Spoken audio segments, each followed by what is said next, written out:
जय जगन्नाथ पिला माने स्टील अथॉरिटी इंडिया माने आपण मानकर सेल आसला आउ थरे वैकेंसी जहाँकि आपण मानकर दुर्गापुर स्टील प्लांट रे आपण माने पोस्टिंग पाइबे।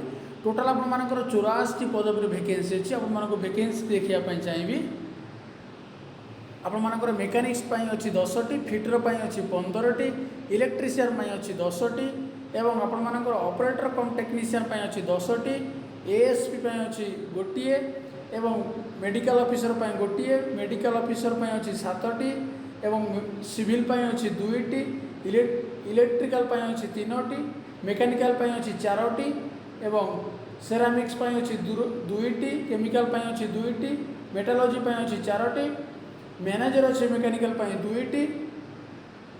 एई बड़ी भाबे आपण मानकर मेडिसिन में अछि गोटिए। एई बड़ी भाबे आपण मानकर टोटल पोस्ट होछि 84 टी। प्लीज यदि आपण माने हम चैनल नु हम चैनल टी विजिट यदि प्रथम करछन ताला हम चैनल टी सब्सक्राइब कर दियंतु, लाइक शेयर निश्चित करियो। सरकार प्रत्येक टी वैकेंसी आपण माने पाइ जिवे। चलंतु वर्तमान देखिया अप्लाई डेट। अप्लाई डेट जहाँकि रही आपर 9/1/2024 रु आरंभ कर 30/1/2024 मध्य अप्लाई करेंगे।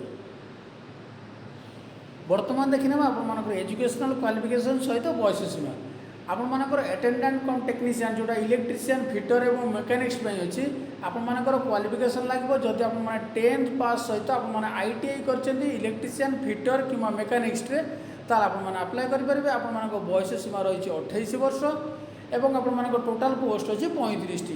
28 वर्ष मैंने मुझे समस्त कहीदे एकाथर जमीक आप जानते रिजर्वेशन जहाँकि रही एससी एसटी पिला 5 वर्ष एवं ओबीसी पिला 3 वर्ष और पीएच कैंडिडेट मान 10 वर्ष एज रिलैक्सेशन रही। आपर कौन एक्सपीरियंस लगुना आ जो मैंने ऑपरेटर कम बॉयलर अच्छी 3 पोस्ट तार आप बयस सीमा 30।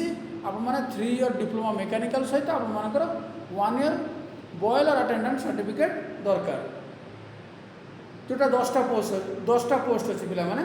असिस्टेंट मैनेजर सेफ्टी जो गोटे पोस्ट अच्छे आप बयस सीमा 30। आप बैचलर एंड डिग्री आप सेफ्टी रे करेंगे डिप्लोमा कि डिग्री विथ आप 2 ईयर एक्सपीरियंस दरकार। एमबीबीएस मैंने आप जानते साधारणतः डॉक्टर मानी एमबीबीएस करते अप्लाई करेंगे गोटे पोस्ट अच्छी।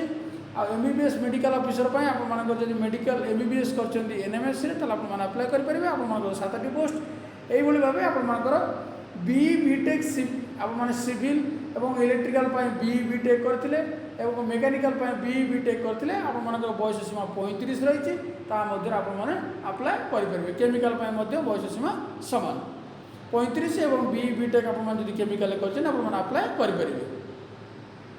मोड ऑफ सिलेक्शन आपर सिलेक्शन टी केमी हम ना आपर सीबीट एग्जाम हम तापर आपर डॉक्यूमेंट वेरिफिकेशन और स्किल टेस्ट माध्यम आपर सिलेक्शन हो आपर टेस्ट सेंटर माने आपर जो परीक्षा देवे पिला माने आपर नियरेस्ट सेंटर हो भुवनेश्वर।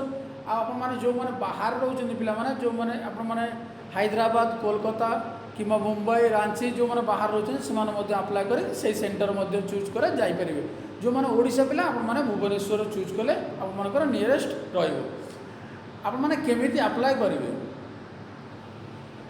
www.cell.co.in गलापर आप कैरियर क्लिक कलापर डायरेक्ट लिखा जाए डीएसपी स्टील प्लांट बोली से क्लिक कलापर आप मोबाइल नंबर और ईमेल आईडी दे आप अप्लाई करेंगे।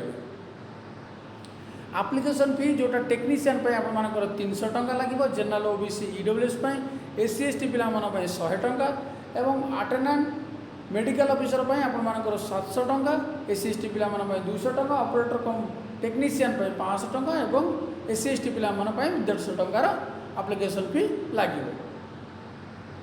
दरमाटा पिला माने आपर जो मैंने सेफ्टी रे से 50,000 टंका, जो मैंने मैनेजर 80,000 टंका, जो मैंने टेक्नीशियन अच्छे 25,000 टंका एवं टेक्नीशियन कम आप 26,000 टंका दरमा रही। आउ जो मैंने अटेंडेंट कम टेक्नीशियन ट्रेनिंग अप्लाई करेंगे से 12,900 और 15,000 आप पेमेंट रही।